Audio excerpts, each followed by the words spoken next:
Kita mulai pada pembahasan kita hari ini, melanjutkan pembahasan minggu lalu kita tentang 33 dasar pengajaran penting kitab Wahyu.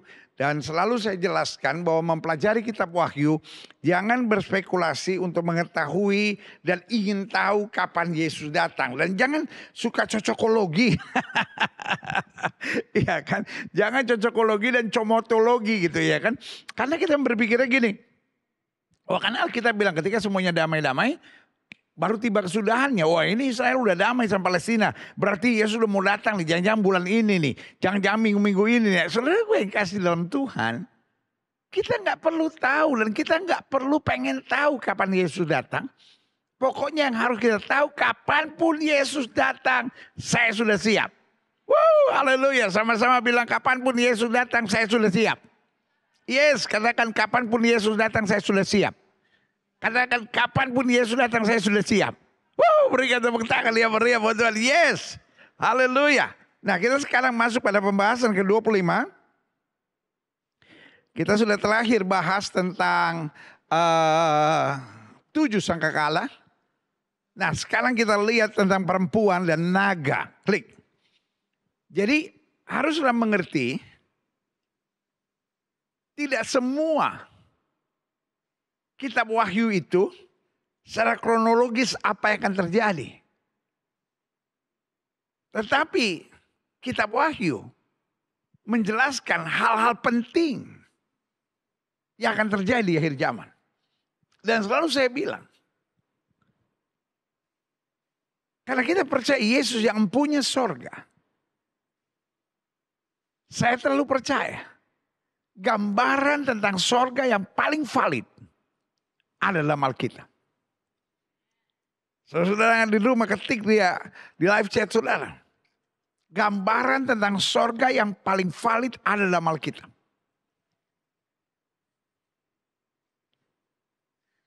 Ada kelompok yang percaya di sorga apa saja yang kita mau ada. Jadi kalau kita mau pria ganteng ya ada, tersedia buat kita. Kalau kita inginkan wanita yang murah senyum, ada tersedia buat kita. Bahkan mungkin kalau kita ingin merokok, rokok juga tersedia di surga. Buat saya itu gambaran dari orang-orang putus asa. Orang-orang yang stres di dunia. Dia berkata, yang saya nggak bisa dapatkan, nanti saya dapatkan di surga. Tapi saya mau bilang, surga nggak murahan dan duniawi seperti itu.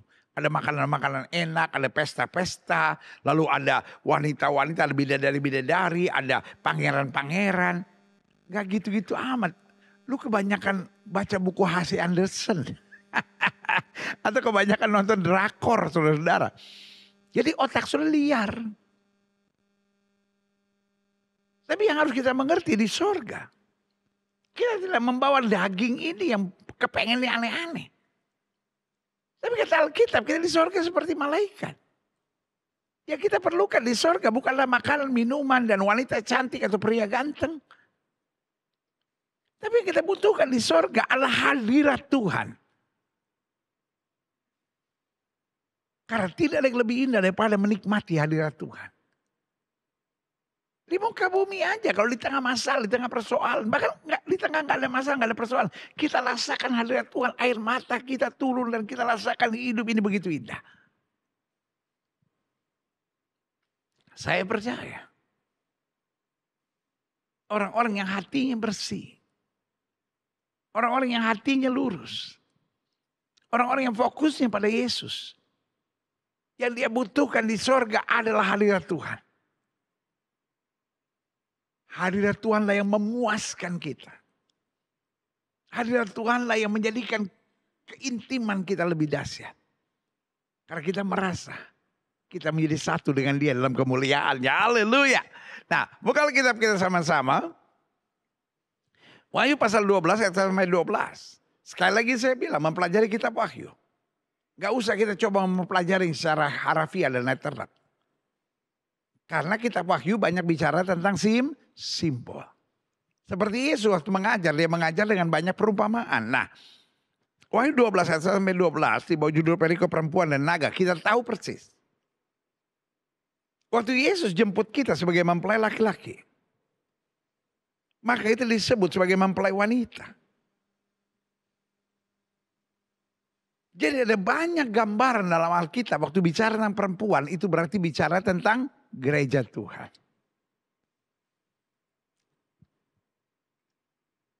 Jadi kalau Alkitab banyak bicara tentang perempuan, seringkali, gak selalu, tapi seringkali menggambarkan tentang gereja Tuhan. Karena gereja Tuhan adalah mempelai wanita.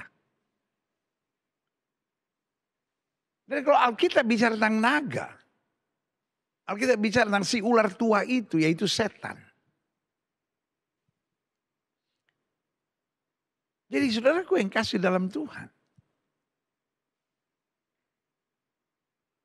yang akan terjadi di akhir zaman, iblis akan sangat serius untuk menyerang dan menghancurkan gereja Tuhan. Makanya kenapa sebagai hamba Tuhan, saya selalu mengingatkan orang Kristen, sebaiknya nggak usah ada ornamen-ornamen naga di rumahnya. Walaupun nama margamu Sinaga. Maksud saya, nggak perlu orang Kristen ada ornamen-ornamen naga. Dan kalau sudah tanya sama saya, fanatik banget Gilbert ini. Loh, sudah mau jalanin silahkan. Saya tidak paksa, saya bilang kalau bisa. Tapi untuk jemaat yang olehnya Tuhan percayakan saya gembalakan, saya mengingatkan buat saudara. Jemaat Gereja Bethel Indonesia Global Fellowship Center. Nggak perlu ada naga. Dengan berbagai ornamen-ornamen di baju kah, di mana-mana lambang-lambang naga nggak perlu.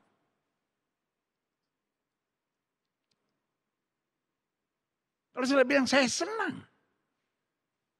Tapi naga adalah gambaran setan. Orang-orang Kristen umum yang bukan dari Gereja Bethel Indonesia Global Fellowship Center terserah. Tapi saya kembali sebagai gembala, boleh dong saya arahkan sebagai pendeta, sebagai rekan hamba Tuhan. Sebaiknya jangan. Kalau sudah menyerang saya dan berkata, idih, fanatik banget. Loh, karena naga adalah gambaran setan, naga adalah lambang setan. Kita misio saya naga. Sebenarnya gue yang kasih dalam Tuhan, Alkitab tidak pernah ajarkan sio. Kenapa kita mau merendahkan diri kita seharga binatang? Kalau gambaran tentang setan, lalu kita pegang, kan aneh, saudara. Sama seperti saudara bilang sama istri saudara. Saya sih sama mantan saya udah gak mikirin apa-apa kok.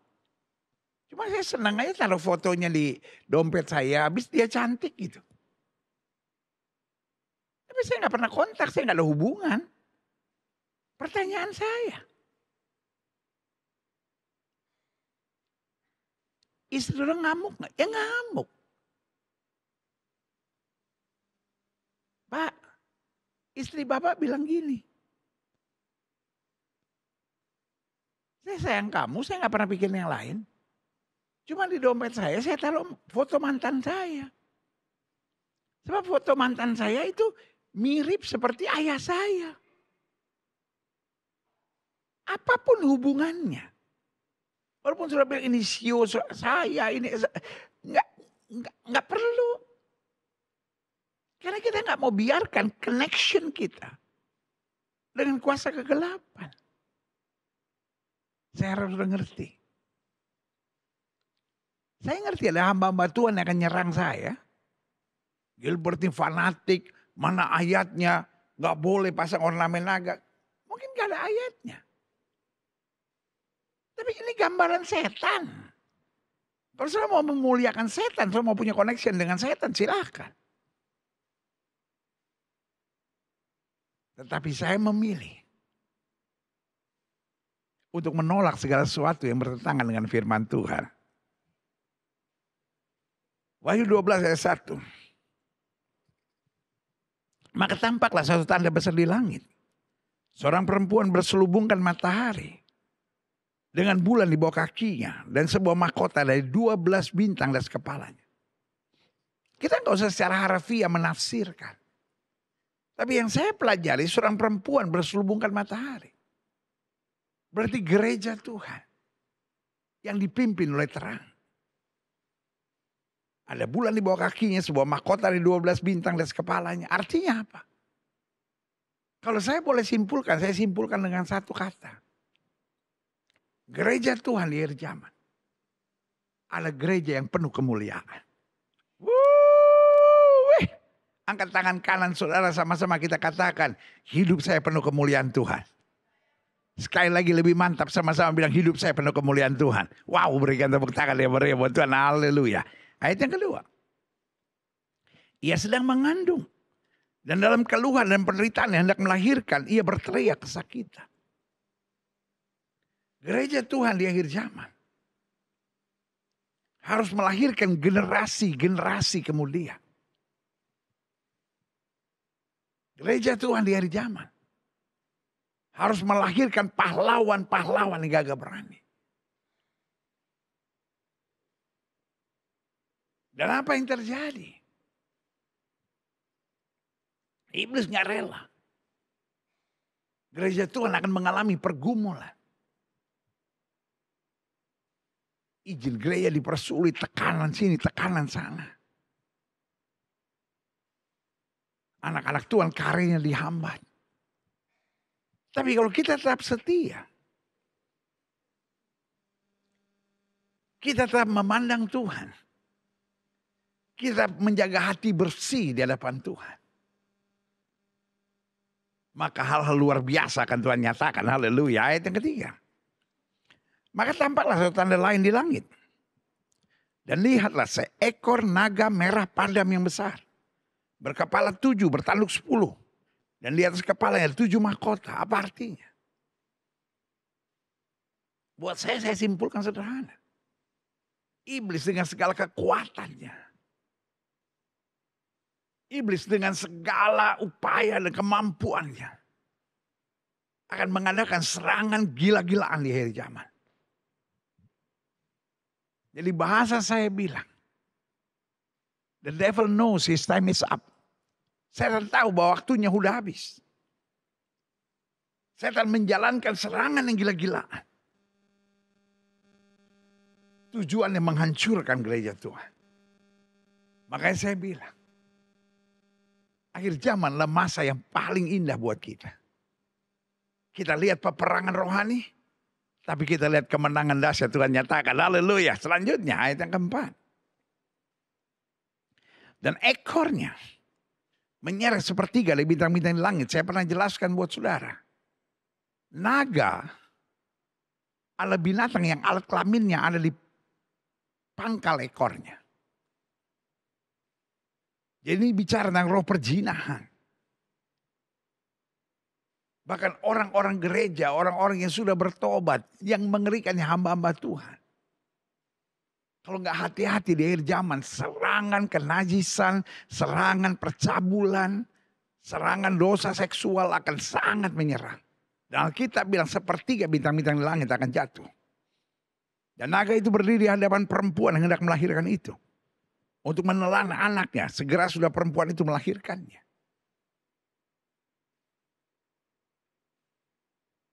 Artinya iblis mau merampas orang-orang percaya. Maka ia melahirkan seorang laki-laki yang akan mengembalakan semua bangsa dengan gada besi. Tiba-tiba anak itu dirampas dan dibawa lari kepada Allah dan tahtanya. Perempuan itu lari ke padang gurun di mana telah disediakan satu tempat baginya oleh Allah supaya dipelihara di situ. 1260 hari lamanya. Ini yang saya cerita kemarin. 3,5 tahun. Masa di mana gereja Tuhan diproses. Klik. Ayat 7. Maka timbullah peperangan di sorga. Michael dan malaikat-malaikatnya berperang melawan naga itu. Dan naga itu dibantu oleh malaikat-malaikatnya. Tapi mereka tidak dapat bertahan. Mereka tidak mendapat tempat lagi di sorga.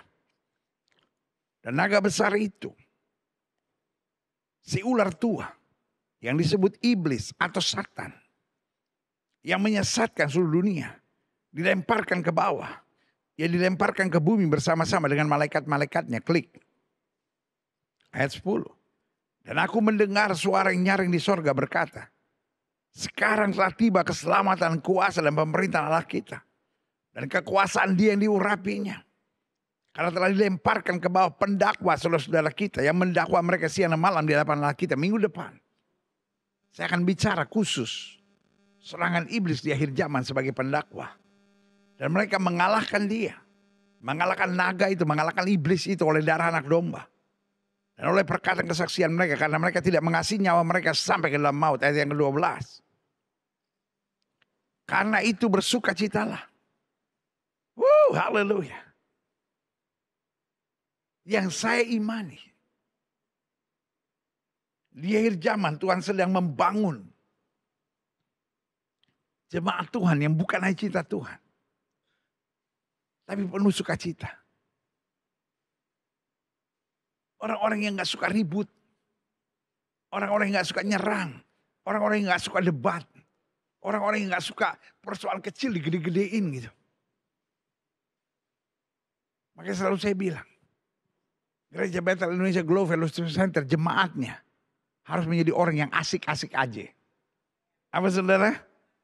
Asik-asik aja. Padahal selalu prinsip gereja kita adalah 3A. Asik-asik aja. Pak, jangan jadi orang yang apa aja debat Pak. Pak, jangan jadi orang apa aja persoalan kecil digede-gedein Pak. Bu, boleh gak jangan jadi orang yang apa-apa debat persoalan kecil digede-gedein gitu. Belajar berpikir positif. Belajar berpikir santai. Hidup gak ada indah-indahnya kalau debat, ribut, cari persoalan gitu. Lebih baik kita bawa damai, sukacita. Hadapi semuanya dengan iman, dengan keyakinan bahwa Allah terus bekerja untuk menangkan kebaikan. Saya percaya di akhir zaman. Tuhan sedang membangun jemaat Tuhan yang penuh sukacita. Yang gak suka mikir negatif. Yang gak suka ribut, yang gak suka debat. Yang gak persoalan-persoalan kecil digede-gedein gitu karena semua dalam pikirannya gitu. Tapi saya berdoa. Gereja Tuhan di akhir zaman penuh sukacita karena kita tahu Allah turut bekerja dalam segala perkara untuk mendatangkan kebaikan. Dan setuju katakan amin. Karena itu bersukacitalah hai sorga dan hai kamu sekalian yang diam di dalamnya. Taruh tangan kanan saudara di dada sama-sama bilang saya warga sorga. Yes, sama-sama bilang saya warga sorga. Karena saya warga sorga kita bersukacita. Makanya Alkitab bilang celakalah kamu hai bumi dan laut. Karena iblis telah turun kepadamu dalam geram yang dahsyat. Karena ia tahu bahwa waktunya sudah singkat. Makanya Alkitab bilang. Dunia ini sedang lenyap dengan segala keinginannya. Tapi orang yang melakukan kehendak Allah akan tetap hidup sampai selama-lamanya. Artinya apa? Dunia penuh tekanan. Kalau hidup sudah jadi berat terus gitu. Hidup sudah ngeluh terus, hidup sudah debat terus, hidup sudah mau cari ribut terus. Buat saya sederhana. Hidup mau dipakai setan. Karena iblis tak turun kepadamu. Supaya selalu stres, supaya kacau, supaya ribut, supaya berantem.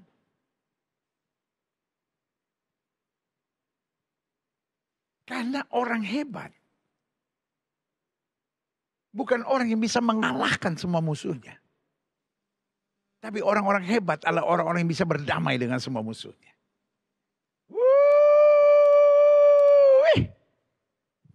Kemenangan yang paling besar. Bukan ketika kita bisa mengalahkan musuh-musuh kita. Tapi kemenangan yang paling besar. Jika kita bisa berdamai dengan musuh-musuh kita sehingga tidak ada lagi keributan. Yang setuju sama saya taruh tangan kanan saudara di dada dan bilang saya mau bawa damai. Selama engkau masih ribut, ya tapi istri saya salah, tapi suami saya salah.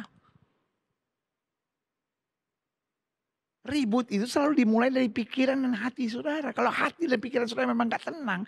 Jiwa saudara memang jiwa yang mau ribut. Saudara lihat orang selalu cari kekurangannya, cari kesalahannya. Apa aja saudara lihat pasti jelek. Tapi orang kalau mau damai, ya udah, orang mau ribut ya udah, terserah dia. Kita mah damai aja lah, ya udahlah gitu. Karena memang dasarnya. Yang pertama, roh kita roh yang bersukacita. Yang kedua, roh kita adalah roh yang bersyukur. Dan yang ketiga, roh kita adalah roh iman. Untuk apa saja Tuhan sediakan pasti untuk kebaikan. Tapi orang kalau dasarnya unthankful, orang kalau dasarnya tidak bersyukur. Apa aja kau lihat gak akan pernah bisa bersyukur. Istrimu salah, suamimu salah, Tuhan salah, orang gereja salah. Semua orang salah di depanmu. Karena kau gak bisa melihat sisi baiknya. Jadi kita lihat di akhir zaman. Akan ada dua perbedaan jelas. Mungkin sama-sama ke gereja. Tapi yang satu hidupnya damai, hidupnya syukur, hidupnya sukacita. Tapi yang satu hidupnya ngomongin orang, nyerang orang, ngelihat semuanya gak benar. Ini penghasut yang akan dipakai setan. Coba sudah lihat. Di akhir zaman akan ada banyak orang gereja dipakai setan. Kerjaan yang ngomongin orang, kerjaan yang ngeluh terus, kerjaan yang ngelihat semua gak beres. Karena memang iblis mau pakai untuk mendatangkan kekacauan. Padahal kita mempelai Kristus, perempuan ini diselubungi dengan matahari, dengan mahkota di atas kepalanya. Waktu kita menyadari kita adalah umat pemenang. Waktu kita menyadari kita umat-umat yang bersyukur. Waktu kita menyadari kita umat yang hidup dalam iman. Kita gak jadi orang yang dipakai setan untuk kekacauan yang ada. Klik. Nah sekarang kalau kita lihat dalam Roma pasal 8 ayat 22. Dikatakan sebab kita tahu. Bahwa sampai sekarang segala makhluk sama-sama mengeluh dan sama-sama merasa sakit bersalin. Jadi bicara tentang sakit bersalin bukan hanya dalam wahyu. Tapi dalam Injil Roma sudah dikatakan. Bahwa gereja Tuhan, orang percaya seperti sakit bersalin. Artinya apa? Ada sebuah kerinduan dahsyat yang akan Tuhan nyatakan. Dan di ayat 23 dikatakan, dan bukan hanya mereka saja. Tapi kita yang telah menerima karunia sulung roh. Kita juga akan mengeluh. Maksudnya kita juga akan mengalami sakit yang sama itu. Dalam hati kita. Sambil menantikan pengangkatan sebagai anak. Yaitu pembebasan tubuh kita. Jadi di sini adalah gambaran. Bahwa gereja Tuhan mengalami sakit bersalin. Mungkin di hati kita seperti berat. Tapi di mulut dan lidah kita tetap bersuka cita. Karena kita tahu kita akan diangkat Tuhan dalam kemuliaan. Dan kita akan melahirkan generasi-generasi yang hebat. Artinya kita akan berbuah lebat bagi kerajaan Allah. Klik. Jadi saya simpulkan begini, bahwa fokus Tuhan di akhir zaman adalah mempersiapkan gereja Tuhan yang digambarkan sebagai perempuan yang berselubungkan matahari dengan bulan di bawah kakinya dan sebuah mahkota dari 12 bintang di atas kepala. Kalau saya simpulkan dengan satu kata, maka saya sebut gereja yang penuh kemuliaan. Klik. Nah, apa yang disebut gereja yang penuh kemuliaan dipersiapkan Kristus? Yang pertama, gereja yang bersatu.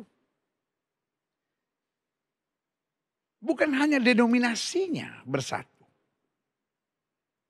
Tuhan gak suruh kita seragam, tapi Tuhan suruh kita bersatu. Jadi gak perlu kecil hati untuk bilang, kok gereja denominasi tambah banyak? Bukan jumlah gerejanya, tapi kepalanya.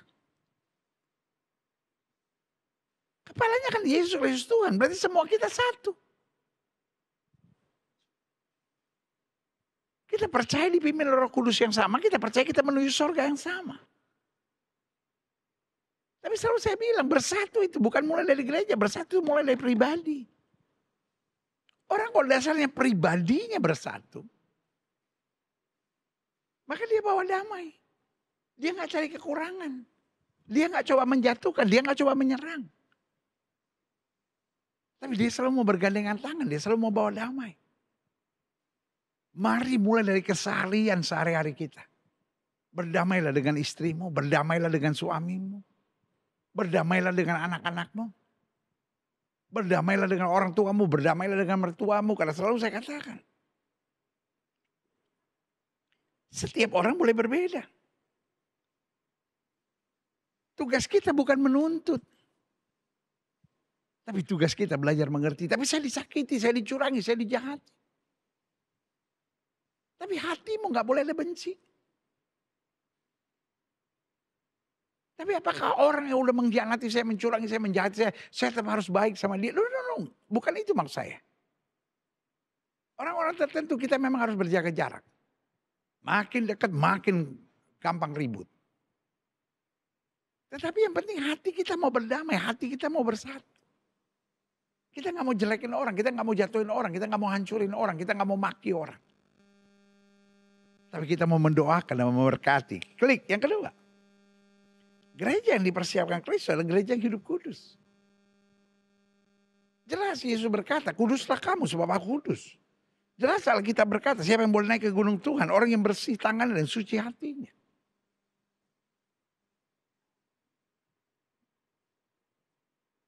Kekudusanlah syarat mutlak.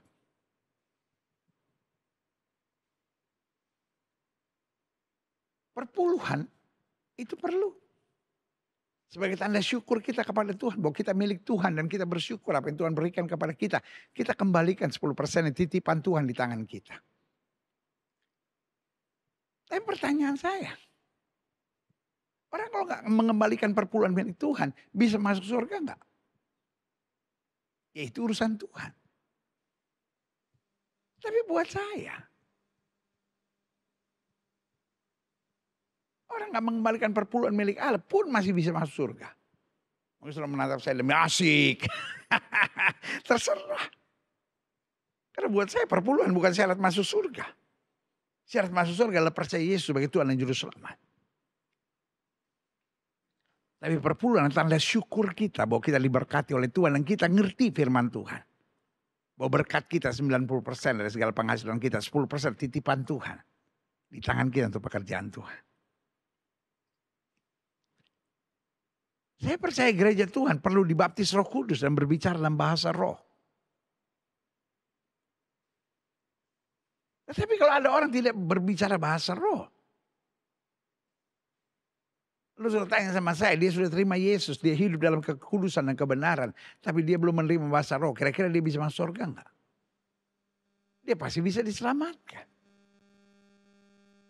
Kecuali ada hal-hal lain yang olehnya Tuhan anggap tidak. Tapi tanpa kekudusan, kata Alkitab, tidak seorang pun melihat Allah.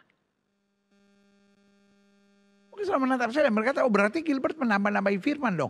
Oh, seorang syarat masuk surga hanyalah menerima Yesus. Dan sekarang Gilbert bilang bahwa hidup dalam kekudusan. Bukan. Orang yang menerima Yesus dipimpin oleh roh, dia tidak akan berbuat dosa lagi, kata Alkitab. As simple as that. Ciri bahwa kita sudah menerima Kristus, kita benci dosa. Yang setuju sama saya ketika live chat saudara. Kalau saya sudah terima Yesus sungguh-sungguh, saya harus benci dosa. Kalau saya bilang menerima Kristus tapi masih hidup dalam dosa, Alkitab bilang kamu tidak bisa mengabdi kepada dua Tuhan. Berarti gereja yang penuh kemuliaan yang sedang Tuhan persiapkan dari zaman adalah gereja yang bersatu. Dan bersatu mulai dari hati. Karena Alkitab berkata, orang yang hidup dengan rukun kesanalah berkat Tuhan diperintahkan. Bukan mengalir loh. Diperintahkan.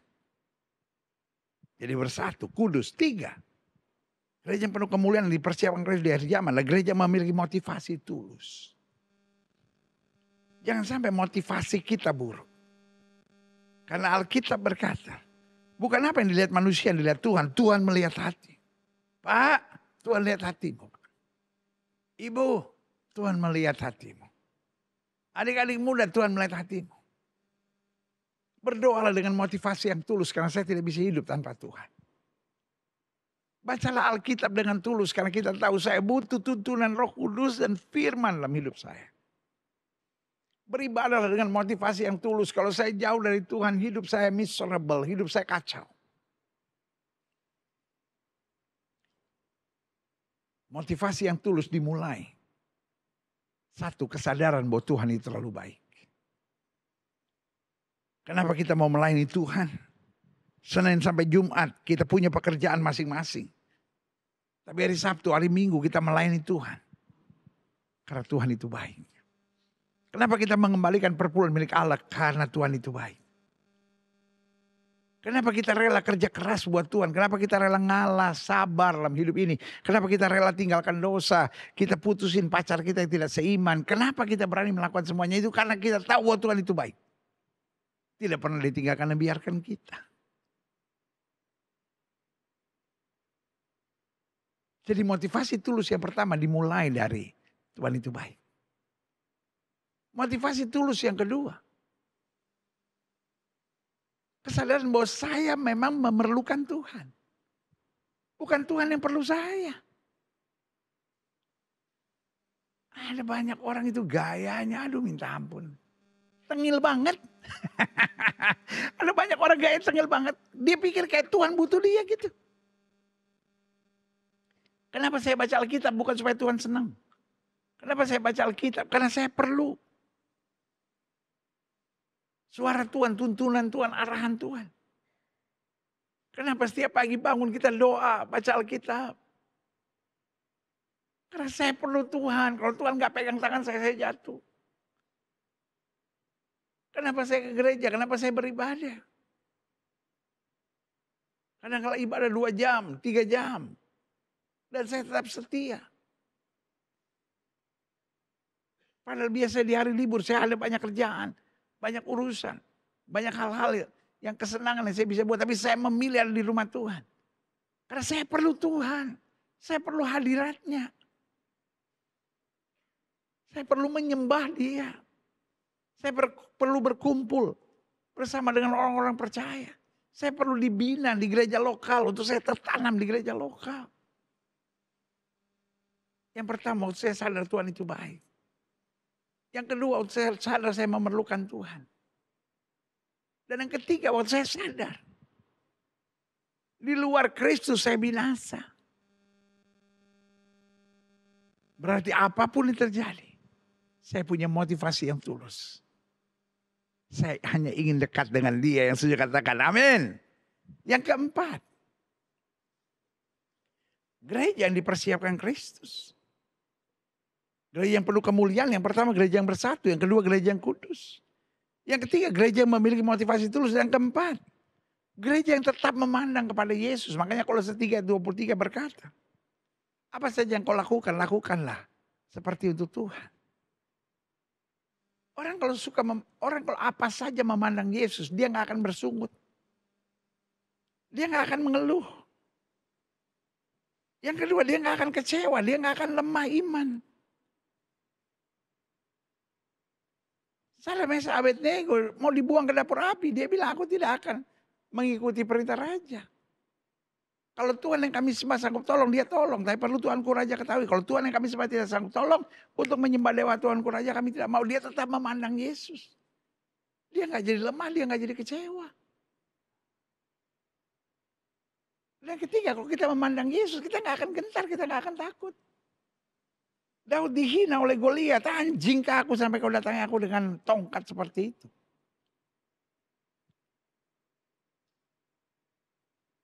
Tapi Daud tetap memandang Tuhan.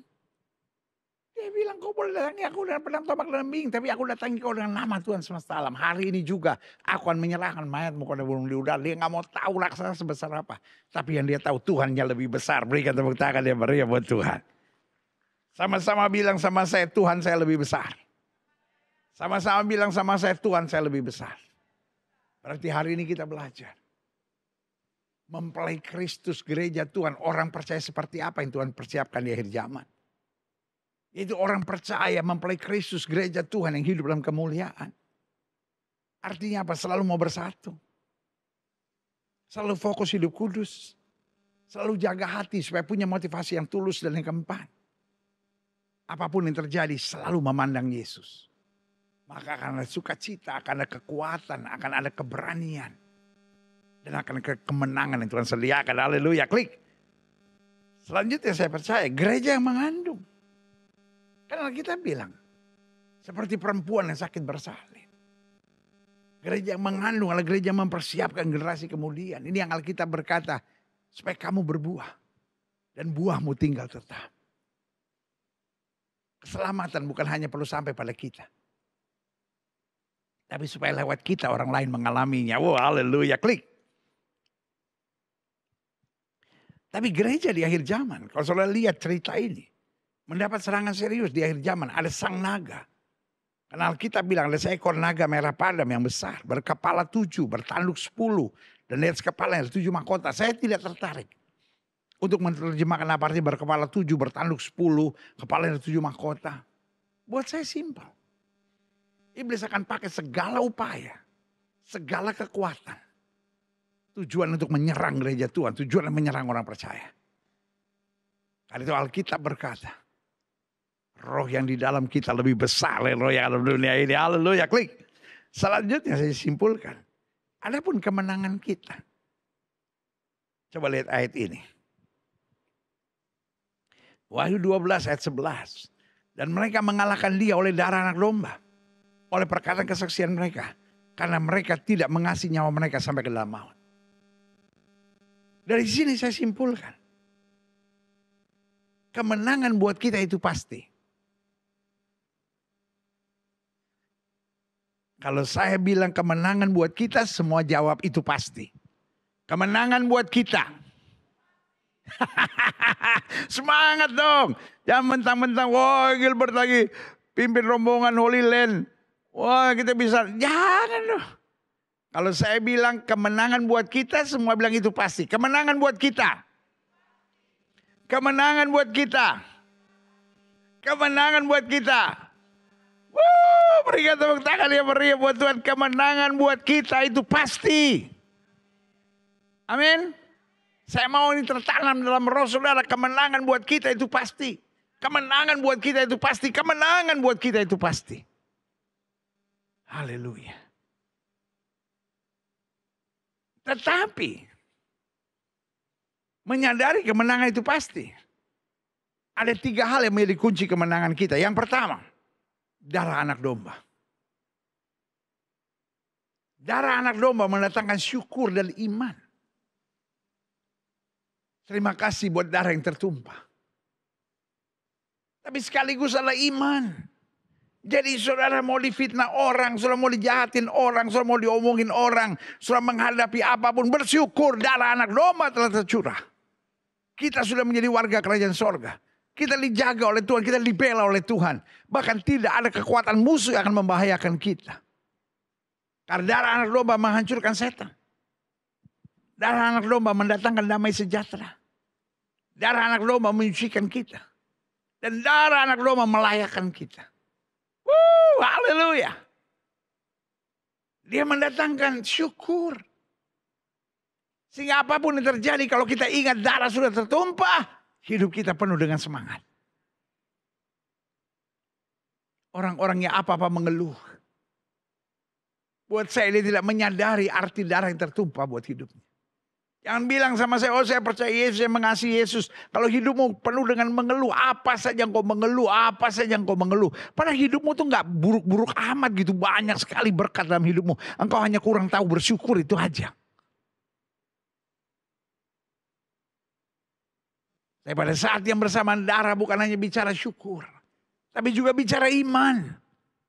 Kalau darahnya saya tertumpah, masakan tangan tidak akan menopang saya dan membawa saya ke jalan kemenangan. Darah sudah tertumpah, kita pasti sembuh. Darah sudah tertumpah, kita pasti diberkati. Darah sudah tertumpah, kita pasti dikuatkan. Darah sudah tertumpah, kita pasti diberikan kemenangan yang dahsyat. Berikan tepuk tangan yang meriah buat Tuhan. Haleluya. Yang kedua, kemenangan kita adalah perkataan kesaksian. Kita menang kalau perkataan kita membangun. Kita menang kalau perkataan kita menceritakan perbuatan-perbuatan Tuhan. Makanya gereja beberapa bulan yang lalu merilis satu buku. Ceritakanlah perbuatan-perbuatan keajaibannya Tuhan. Buku ini saya tulis Karena saya rindu jemaat Gereja Bethel Indonesia Glow Fellowship Center dan orang Kristen. Go to the next level. Jadi orang Kristen yang mulutnya bukan hanya mengatakan apa yang dia lihat. Tapi mulutnya mengatakan apa yang dia yakini Tuhan sudah perbuat dalam hidupnya. Saya percaya kemenangan kita sangat bergantung dengan deklarasi kita. Saudara-saudara yang belum memiliki bukunya, saya sarankan untuk memiliki bukunya sebelum sudah memiliki buku. Selalu siap bersama Yesus setiap hari, buku renungan itu. Karena target saya membawa jemaat sekalian pada level gereja yang penuh kemuliaan. Betul ada tantangan. Betul ada peperangan rohani. Betul iblis mau coba segala cara untuk menghancurkan. Tapi kita dibungkus dengan darah Yesus. Kita terbiasa mendeklarasikan kemenangan. 17 Agustus 1945. Belanda belum meninggalkan Indonesia. Saya ulangi sekali lagi. 17 Agustus 1945. Belanda belum meninggalkan Indonesia. Tapi Presiden Soekarno dan Wakil Presiden Muhammad Hatta memproklamirkan kemerdekaan. Belanda yang mundur dulu, Jepang yang mundur dulu, atau Indonesia yang memproklamirkan dulu. Cerita singkatnya. Kalau saya nggak salah tanggal 16, Presiden Soekarno sempat diculik oleh sekelompok anak-anak muda. Memaksa presiden untuk mendeklarasikan, untuk memproklamirkan. Karena kalau kita mau nunggu Jepang dulu mundur, Belanda dulu mundur, gak akan mundur-mundur itu. Kalau kita mau nunggu setan mundur, ya gak akan mundur-mundur. Dia terus bikin kita stres, dia bikin kita penuh tekanan, dia bikin kita penuh masalah. Tapi lidah bibir mulut kita harus menceritakan kemuliaan Tuhan. Doa saya jemaat Gereja Bethel Indonesia Glow Fellowship Center. Ada orang-orang yang perkataannya mendeklarasikan kemenangan yang Tuhan sudah sediakan. Karena itu kalau sudah ikuti program Semangat Pagi. Jadi gereja kita di YouTube maupun di Facebook. Setiap pagi jam 4.30. Kita ada program doa pagi. Namanya Semangat Pagi atau Semanggi. Setiap selesai program, saya tutup dengan kalimat ini. Mari kita deklarasi sama-sama, hari ini hari berkat, hari ini hari sukacita, hari ini hari kemenangan, hari ini hari mujizat, hari ini hari yang baik, hari ini hari keselamatan. Kenapa kita deklarasikan begitu? Karena Alkitab udah bilang. Gereja Tuhan akan mengalahkan sang naga itu. Yang pertama, dengan darah anak domba. Yang kedua dengan perkataan kesaksian. Darah anak domba bicara tentang apa? Syukur dan iman. Perkataan kesaksian adalah setelah kita bersyukur, setelah kita beriman, otomatis kita bertindak dengan perkataan kita bahwa kita sudah dimenangkan. Karena Alkitab bilang hidup dan mati seseorang dikuasai oleh lidahnya. Barang siapa suka menggemakan, dia akan memakan buahnya. Kalau yang kita gemakan hal negatif, hal-hal yang menyakitkan, hal-hal yang melukai, itu juga akan kau makan. Tapi kalau yang kau deklarasikan kemenangan-kemenangan dahsyat, janji Tuhan, itu juga akan kau alami. Haleluya. Yang terakhir, yang ketiga. Saya undang pemain musik maju ke depan. Adapun kemenangan kita tidak mengasih nyawa sampai maut. Artinya tidak memikirkan kepentingan dan kemauan diri kita. Karena Alkitab bilang, orang yang rela kehilangan nyawanya justru akan mendapatkannya.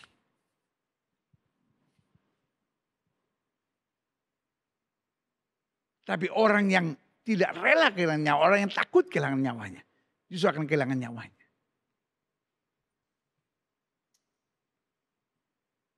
Dalam Timotius, Paulus bicara kepada Timotius. Dia adalah seorang prajurit yang baik dari Kristus Yesus. Karena seorang prajurit yang sedang berjuang tidak memikirkan, tidak memusingkan dirinya dengan soal-soal penghidupannya. Supaya dengan demikian ia berkenan kepada komandannya. Untuk kita, untuk kebutuhan kita, untuk pergumulan kita, ada Tuhan Yesus yang menjamin semuanya pasti baik. Tugas kita sekarang bukan memikirkan diri kita sendiri.